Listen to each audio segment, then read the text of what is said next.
Okay, so for the first prompt, describe a situation in which your culture, behaviors, and norms were different from those of the people you were interacting with. A few years ago, I was taking a backpacking trip on the Appalachian Trail, and I stayed in a shelter with my uncle and my dad because we were hiking part of the trail. And we stayed the night with multiple groups of actual hikers who were hiking the entire trail. They had been hiking for months on end with like no outside things like coming in on them. They were just in the woods and having to kind of not get their own food, but they get supply drops for and pick up food for themselves. But they've been out of touch with reality and definitely have a different culture and different behaviors. And it was really cool to be able to talk with them and see it was different, see what they've been doing for the past couple months. And handling that situation, I think it's important to be curious but respectful at the same time. Getting to know them, getting to know, like I said, what they've been up to. And I think that just making sure you're respectful, but also asking questions and learning a little bit. I think that's important in handling the situation. Okay, so for the second one, when thinking about collectivist and individualist cultures, which culture do you think you belong to more? I know personally myself, I belong to an individualist culture way more. I've been raised to have my own opinion, be my own person, and not be influenced as much by groups that I'm in.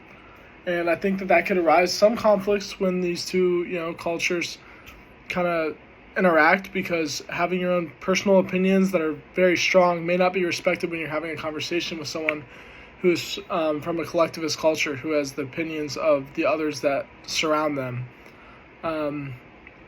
That just could obviously happen because, it's differing opinions, and the conversation for a collectivist person or from an individualist perspective might seem very vague, just because the collectivist culture has like a group opinion. When you're talking one-on-one with someone, they might not give you direct answers on, or everything might seem to come from their group's perspective. I think that would be the same in the opposite circumstance. Person who is individualist may seem like, why would you have the opinions on everyone else who's around you? Why wouldn't you be your own person? I think that that could arise some conflicts, but what could be done to resolve it? I think just understanding that from a collectivist side, understanding that individualists that have their own opinions, that should be respected and should be seen as like sort of a good thing, good for them. But from the other side, being for an individualist person, seeing the other side, oh wow, like that's cool that they're part of a group and have a stronger, like more group opinion. I think that they should just both be aware and be respective of their opinions. And for the third prompt, in the reading, what are 3 things that surprised you about the differences and similarities in deaf and hearing culture? The first thing that really surprised me is that, like, instead of their group hangouts or their events a lot of times go until super early in the morning, because of they're getting their time together, which they don't get a lot because they don't communicate over technology as much, which I thought was really cool. And then, is a deaf goodbye similar to a Midwestern goodbye?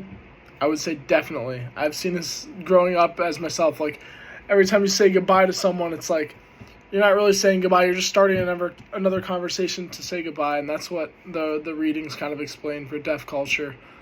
Saying goodbye is kind of a conversation starter before you actually leave, which makes saying goodbye a long time. And that's another thing that surprised me, is like saying goodbye just like takes forever, because they go around to each specific group and say goodbye individually and make sure they say goodbye to everyone, because they get the chance to see them and interact with them. Another thing, it didn't really surprise me, but I guess I didn't really understand this, is that exaggerated mouth movements can be seen as rude.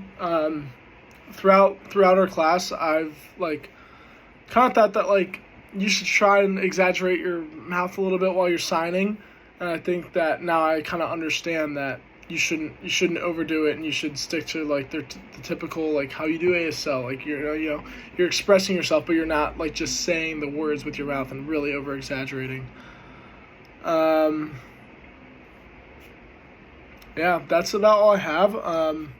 Saying that takes over an hour to say goodbye. That's the biggest thing that surprised me, I'd say. So yeah.